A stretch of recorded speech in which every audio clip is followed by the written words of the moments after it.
मैं जानता हूं आज दोनों ही पक्ष आए हैं तैयारियों के साथ।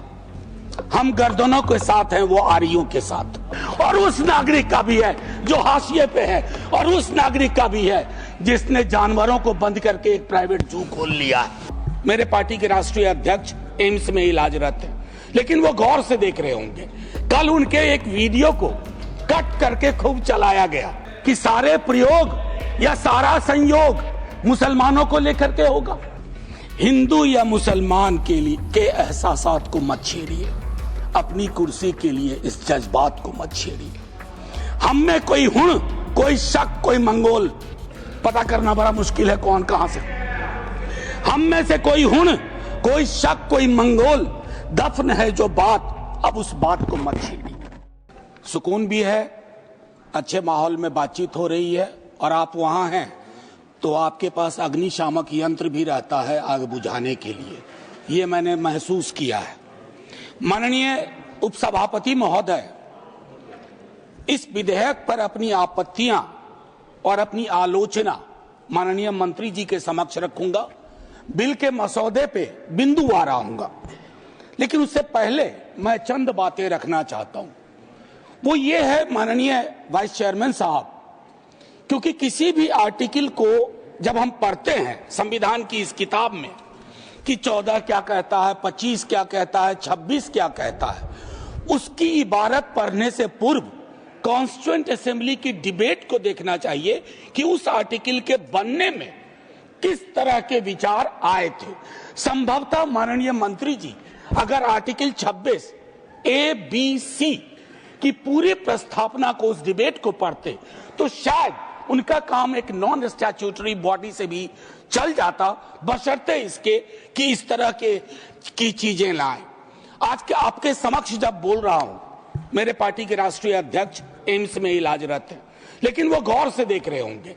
कल उनके एक वीडियो को कट करके खूब चलाया गया। सर, पूरा संवाद तो देखिए, और अगर उन्हीं को चलाना है तो उनकी तो न्याय, सामाजिक सौहार्द के बारे में इसी पार्लियामेंट में बहुत सारी स्पीचेज हैं, उसको सुना जाए। बहरहाल सर, मैं क्यों कह रहा था आर्टिकल के बनने की बात। होता यूं है सर, यूनिफॉर्म सिविल कोड पे बहुत चर्चा हुई, आर्टिकल 44, लेकिन कहा कि देश का माहौल तकसीम के बाद, पार्टीशन के बाद, बंटवारे के बाद ट्रस्ट डेफिसिट था समुदायों के बीच में, तो उसको सेल्व किया गया, डायरेक्टिव प्रिंसिपल्स में रख दिया गया। जैसे संपत्ति के बंटवारे की बात, आय के असमान वितरण की बात भी डायरेक्टिव प्रिंसिपल्स में आई, 38(2) एंड 39 क्लॉज सी। मैं जानता हूं आज दोनों ही पक्ष आए हैं तैयारियों के साथ। हम गर्दनों के साथ हैं, वो आरियों के साथ। मैं आपके माध्यम से माननीय वाइस चेयरमैन साहब, कोई बात तलखी में नहीं बोलूंगा। किसी को आरी लेकर सदन में प्रवेश करने की अनुमति नहीं है। बिल्कुल सर, आप जिंदाबाद रहें। सर एक चीज, देश का माहौल, और ये मैं गंभीरता, गर्दन लेकर आ सकते हैं जी, आरी लेकर नहीं आ सकते। सर, देश का माहौल कैसा है इस पे एक नजर डाला जाए। गाहे बगाहे इकोनॉमिक बाइकॉट की बात होती है, गाहे बगाहे किसी पुरानी मस्जिद के नीचे कुछ चीजें ढूंढी जाती हैं, गाहे बगाहे प्लेसेस ऑफ वर्शिप एक्ट पे सवाल उठता है। सर, इस तरह के माहौल में आपके बिल का कंटेंट और आपके बिल का इंटेंट दोनों सवालिया निशान खड़े करता है। ये महत्वपूर्ण है। चिंता इस बात की नहीं है, अभी चुन के आए हैं, हम भी चुन के आए हैं, लेकिन चुन के आने के बाद बहुमत, विजडम की गारंटी नहीं होता है। आप लोग अक्सर ये सोचते हैं कि बहुत बड़ी बहुमत है तो सारा विजडम आप ही के पास है। सर, माननीय सभापति महोदय, खान पान, वस्त्र, आभूषण, भाषा, इबादत, इतनी तकरार, उसमें क्या होता है ना, एक समुदाय को लग रहा है। सर, मैं आपके माध्यम से एक चीज कहना चाहता था। मेरी भतीजी ने मुझसे, मुंबई अभी गया था, पूछा काका मार्जिन क्या होता है, तो मैंने उसको बताया कि बचपने से हम लोगों को कॉपी में मार्जिन छोड़ने के लिए बताया जाता है, हाशिया। सर, हमें आदत बन गई है हाशिए पे लोगों को छोड़ने की। हम लगातार समुदायों को हाशिए पे छोड़ रहे हैं। माननीय उपसभापति महोदय, मैं ये कहूंगा, प्रेमचंद ने एक कहानी लिखी थी ईदगाह, हमारे सारे साथियों ने पढ़ी होगी। ईदगाह में हामिद ने अपनी दादी अमीना के लिए चिमटा खरीदा। क्या हम में से कोई बता सकता है कि दुकानदार हरिंदर था या सोहाबुद्दीन था? कोई नहीं बता सकता। लेकिन आज क्या चल रहा है? हामिद खरीदेगा तो वही खरीदेगा, हरिंदर खरीदेगा तो वो हरखू के पास जाएगा। सर ये चीजें, मतलब मैं तो ये कहूंगा कि कुछ चीजें एक दूसरे से ऐसे वाबस्ता होती हैं कि उन्हें अलग अलग देखने को जी नहीं चाहता। उन्हें अलग अलग, please request you don't disturb him. मैं सिर्फ ये कहना चाहता हूं, कुछ चीजें एक दूसरे से ऐसे वाबस्ता होती हैं कि उन्हें अलग अलग देखने को जी नहीं चाहता। सर, इस देश के हिंदुओं को मुसलमानों की आदत है, मुसलमानों को हिंदुओं की आदत है, और ईसाइयों को, सिखों को हिंदुओं और मुसलमानों की आदत है। ये आदतें मत बदलवाइए, ये आदतें मत बदलवाइए। सर, एक लखनऊ के मशहूर शायर थे, आजादी के बाद पाकिस्तान चले गए, फिर नेहरू से दोस्ती थी, वापस आए तो लोगों ने पूछा क्यों आ गए? बोला यार बहुत मुसलमान थे यहाँ, लखनऊ का हूं, मिला जुला देखने की आदत थी। ये मैं बता रहा हूं, मैं बता रहा हूं सर कि ये चीजें महत्वपूर्ण है। आज सुबह से कई बार लाइटर वैन में कहा गया सौगात और तोहफा। माननीय उपसभापति महोदय, लोकतंत्र में सौगात और तोहफा नहीं हुआ करता। हम राजतंत्र में नहीं हैं। लोकतंत्र में एक एक पाई स्टेट एक्सचेकर की है और एक एक पाई पे एक एक नागरिक का हक है, और उस नागरिक का भी है जो हाशिए पे है, और उस नागरिक का भी है जिसने जानवरों को बंद करके एक प्राइवेट जू खोल लिया है। ये हमें समझना होगा। माननीय उपसभापति महोदय, कल मैं माननीय गृह मंत्री जी को सुन रहा था। माननीय गृह मंत्री जी बहुत अच्छी तरह से जो वक्फ है उसका ओरिजिन बता रहे थे। मैं तैयारी का सोर्स हम लोगों का शायद कुछ तो समान है हमारे में। तो वक्फ जो है अरबिक का शब्द है, वक्फा से निकला, मान लिया, और इसका मतलब है कि रिलीजियस, जो पवित्र कोई काम हो, दान हो, धार्मिक काम हो, उसमें इसका इस्तेमाल हो। और अलग अलग लोग इसका प्रोनाउंसिएशन अलग करते हैं, कोई वक्फ बोलता है, कोई वकफ बोलता है। ये अलग अलग धाराएं हैं इस देश की। काबा की मस्जिद जो 622 में बनी प्रॉफिट मोहम्मद के time, peace be upon him, वो पहली इस्लामिक वक्फ थी। उसके बाद एक चीज हम सबको याद रखना चाहिए, हम किसी भी धर्म के मानने वाले हों, राष्ट्र की अवधारणा से पूर्व नदियां नहीं बटी थी, संस्थाएं ऐसे नहीं बटे थे, बनते गए, उसमें सुधार भी हुआ। आप पहली बार सुधार नहीं कर रहे हैं, इसमें सुधार आगे भी होगा। मैंने कहा ना कि दिक्कत होती है कि जब आपका इंटेंट और आपका कंटेंट दोनों मैच करता है तो डर लगता है, क्योंकि उस समुदाय के बारे में मैं एक बात जरूर कहूंगा। इस बिल को, चूंकि बिल के कुछ बिंदुओं पे आऊं उससे पहले, बाबा साहब भीमराव अंबेडकर को इन्वोक किया गया, और मैं चाहूंगा बाबा साहब भीमराव अंबेडकर, उन्होंने एक लाइन कही थी, उसको बार बार पढ़िए। Democracy is incompatible in inconsistent with isolation and excluding minority communities. You have to look at honourable minister from the angle of isolation and exclusion. और ये दोनों चीजें बहुतायत में हैं और अलग अलग जगहों पे हैं। सर, जमीन के साथ किसी व्यक्ति और किसी कौम का क्या रिश्ता होता है, इसको भी समझने की जरूरत है। सच कहूं तो कई बार एहसास ये भी होता है कि with this bill, is it a legal cover for bulldozer? That scares me as a citizen of this country. कमाल की बात है, मुसलमान शहरों में रहे, घेट्टो, गांव में गया घुसपैठिया, और उनकी संस्थाएं, उनके बारे में जिक्र हो, कहा कि उसमें तो ओपेक नहीं है, सस्पेक्ट है। कॉन्स्पिरेसी के टोन में बात होती है, कॉन्स्पिरेसी के टोन में। सर, ये उचित नहीं है। आज ही आप ही के सदस्य कहते हैं, राधा मोहन जी कि 20 करोड़ मुसलमान।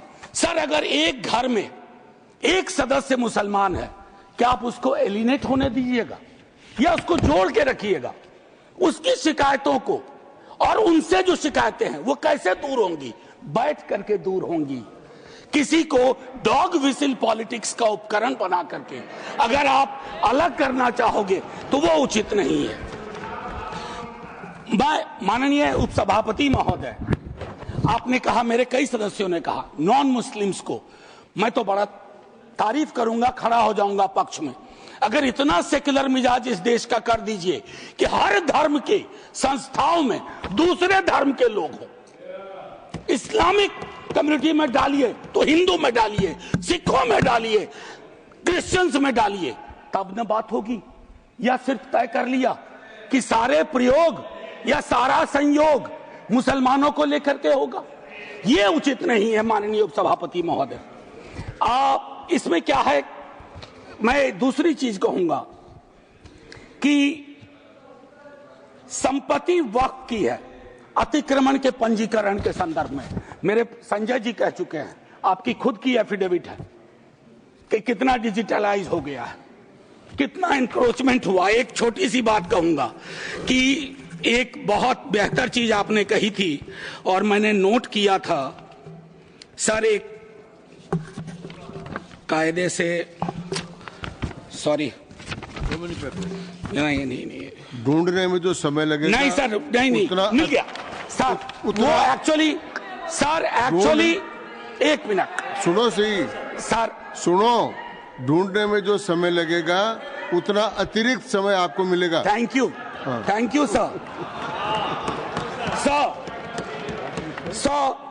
इन्होंने कहा, अब देखिए कि 30 बरस में, प्लीज जयराम जी, 30 बरस में सिर्फ 8, सर मैं इस बोनहोमी को तो धन्यवाद कहता हूं, लेकिन इससे मुझ जैसे सदस्य को थोड़ी दिक्कत होती है अपनी बात रखने में। बाकी अपने प्यार के लिए बहुत जगह है इजहार के लिए। मैं सिर्फ ये कह रहा हूं 30 बरस में सिर्फ 8 केसेस आए। क्या कर रहे हैं हम सर? अब वक्फ बाय यूजर, ये बहुत इंटरेस्टिंग चीज है। किसी भी समुदाय की एक स्मृति होती है। माननीय सभापति महोदय, आप मुझे देखिए, मैं भी आप ही को देखूंगा। किसी भी समुदाय की एक स्मृति होती है। कोई मस्जिद कब से यूज में है, कागजात ढूंढोगे। मैं अभी अपने बिहार का अनुभव बताता हूं। हम बहुत छोटी जोत के किसान परिवार से आते थे दादा के टाइम से। सर अभी वहां सर्वे हो रहा है, कागज हमें अपने घर में नहीं मिल रहा है सर, ये और सर्वे ही बंद कर दिया बिहार की सरकार ने। तो मैं ये कह रहा हूं कि पूरे समुदाय को कटघरे में खड़ा करने के लिए आप यूं ही एक आम अदना मुसलमान शहरी अदरवाइज वो परेशान है, पुरानी संपत्ति है, लैक ऑफ टेक्निकल एक्सपर्टीज नहीं है, कहां से लाए, सब विवाद में आ जाएंगे, लिटिगेशन का एक पहाड़ खड़ा हो जाएगा हमारे समक्ष। और हां, आप डीएम को बहुत काम पकड़ाते हो। बेचारा डीएम लोकल लेवल पे हम कहते हैं ट्रैक्टर बन के रह गया है। जितनी आपकी योजनाएं हैं, जयंत भाई की विभाग की योजनाएं हो, किसी की डीएम नोडल ऑफिसर, और हम ये मान के भी चलते हैं कि डीएम है तो ज्ञान का सारा भंडार उसके पास है। डीएम को एक एक महकमे की मीटिंग का टाइम नहीं मिलता है, क्या क्या करेगा डीएम। मैं आपके माध्यम से माननीय सभापति महोदय, वीकर सेक्शंस की बड़ी चर्चा इसमें की गई है। कम से कम पसमानदा, अपने हिंदू समाज में भी पसमानदा बहुत बड़े। जब आप लोगों के पास आग्रह करता हूं 0 आवर के माध्यम से या किसी उपकरण से कि साहब कास्ट सेंसस करवा दो, तो आप चुप हो जाते हैं। अभी संजय जी ने कहा कि भगवान ने अगर ये व्यवस्था नहीं बनाई ऊंच नीच की, जाति व्यवस्था की, तो भगवान के समक्ष जो इबादत का है, जो मंदिर है, वहां क्यों ये व्यवस्था बनी रहे? क्यों नहीं आरक्षण हो? क्यों नहीं हम सुनिश्चित करें कि पूजा पद्धति किसी एक जाति विशेष के हाथ में ना हो, हर कोई उसमें भागीदारी कर सके। सर तब तो जो राष्ट्र की संकल्पना थी हमारी, हम उसको साकार कर पाएंगे। अब देखिए कंसल्टेशन, रिजिजू जी बहुत इनोसेंट चरित्र के हैं, बहुत इनोसेंट चेहरा भी है। कंसल्टेशन के इतने आंकड़े बता दिए, इतने आंकड़े बता दिए। अब भूपेंद्र जी आप उठते हैं, लगता है पॉइंट ऑफ ऑर्डर ले लीजिएगा। हाँ sir, consultation, there is absolute lack of consultation. Consultation is not about we called so many meetings. Consultation is about did you listen to them? सुना या सुना दिया? आप सुनते नहीं हो, सुनाते हो। इसको संवाद नहीं कहते हैं, इसको संवाद नहीं कहते हैं। संवाद का मतलब होता है दोनों चीजें। और एक चीज मैं कहूंगा और वही खत्म करूंगा, संस्थागत गैर मौजूदगी मुस्लिम्स की आप इंश्योर कर रहे हैं। मैं आज इतिहास के इस कालखंड में हूं, माननीय लीडर ऑफ द हाउस है, हमारे साथी है यहाँ। 2 मिनट के बाद मेरी कही गई बात भी हिस्ट्री हो जाएगी, इतिहास बन जाएगा।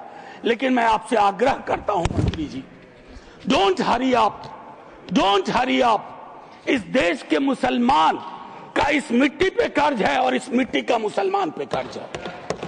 इस कर्ज के रिश्ते को व्यापारी की नजर से मत देखिए, तिजारत की नजर से मत देखिए, क्योंकि अगर वो नजर आपकी नजर में बदलाव नहीं आएगा तो माननीय उपसभापति महोदय, सब कुछ हमारा बिखर के रह जाएगा। आखिरी 1 मिनट लूंगा। मैं सोच के आया था कि क्या कहूं, और मैंने ईदगाह का जिक्र इसलिए किया। एक नूर मियां की सुरमा का भी कर सकता था, विद्रोही जी ने लिखा, उससे पहले केदारनाथ सिंह ने लिखा। लेकिन मैं अदम कोंडवी, गोंडा जिला उत्तर प्रदेश का आभार करते हुए मैं 2 लाइन पढ़ करके अपनी बात खत्म करूंगा। हिंदू या मुसलमान के लिए के एहसासात को मत छेड़िए, अपनी कुर्सी के लिए इस जज्बात को मत छेड़िए।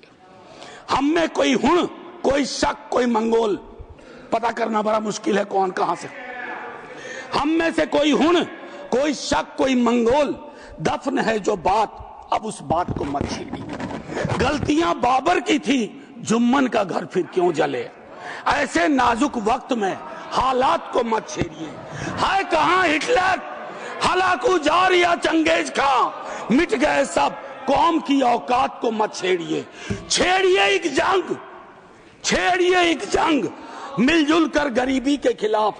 दोस्त मेरे मजहबी नगमात को मत छेड़िए। हाथ जोड़ करके, तो हाथ जोड़ के कहता हूं सर, इसको फिर से कंसल्टेशन के लिए भेजिए और एग्जीक्यूटिव के डिसीजन को कमतर करिए, एग्जीक्यूटिव के डिसीजन को, इन्फ्लुएंस को कमतर करिए। और पूरी दुनिया नॉमिनेटेड से इलेक्टेड पे जा रही है, आप इलेक्टेड से नॉमिनेटेड पे जा रहे हो। नॉमिनेटेड लोग बड़े खतरनाक होते हैं, ध्यान रखना सर।